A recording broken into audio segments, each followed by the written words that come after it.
I told my daughter that I have 2 daughters, and you are not one of them. I was 22 years old when my marriage to Derek ended, standing in a courthouse hallway with our 3-year-old daughter Sophia clinging to my leg. The divorce papers felt like they weighed 1,000 pounds in my hands, but at least I had her. At least I had my baby girl. Derek had cheated with a coworker, gotten caught, and barely fought for custody. He agreed to every other weekend and Wednesday dinners, signed the papers without argument, and walked away looking relieved. I told myself it didn't matter that he'd given up on us so easily. Sophia and I would be fine. We were a team, just the 2 of us against the world. I got a job as a dental hygienist at Dr. Patel's office downtown, found a small apartment near the elementary school, and threw myself into being the best mother I could possibly be. Every decision I made revolved around her happiness and security.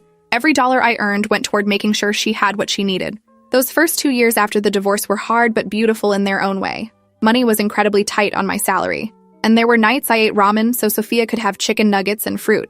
Our apartment was tiny, just 2 bedrooms with thin walls and a kitchen barely big enough to turn around in, but I made it cozy with secondhand furniture and homemade curtains. Sophia's room was painted lavender, her favorite color, and I'd spent an entire weekend hand-painting butterflies on one wall while she directed me on which colors to use. She had strong opinions even at 5 years old, my smart, stubborn little girl who looked exactly like me with dark curly hair and green eyes that saw everything.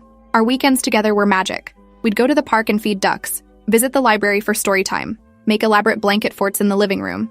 She'd help me make pancakes on Sunday mornings, standing on a chair at the stove while I held her steady and let her flip them, even though half ended up on the floor. Derek was consistent at first with his visitation schedule. Every other Friday at 6, he'd show up in his new truck to collect Sophia for the weekend, and she'd run to him with the pure joy only small children can express. I'd watch her go with a smile fixed on my face, then spend the weekend cleaning and meal prepping and trying not to think about how quiet the apartment felt without her. He'd bring her back Sunday nights, and she'd be full of stories about the movies they watched and the restaurants they went to, places I couldn't afford to take her.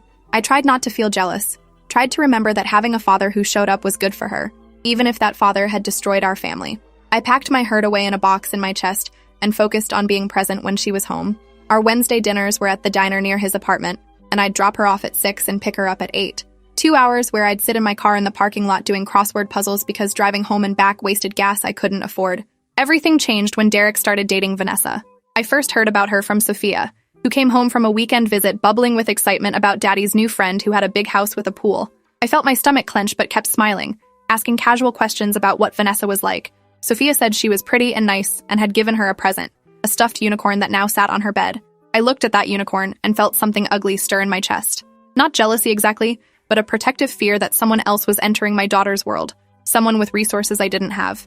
I pushed the feeling down and told Sophia I was glad she'd had fun. That night after she went to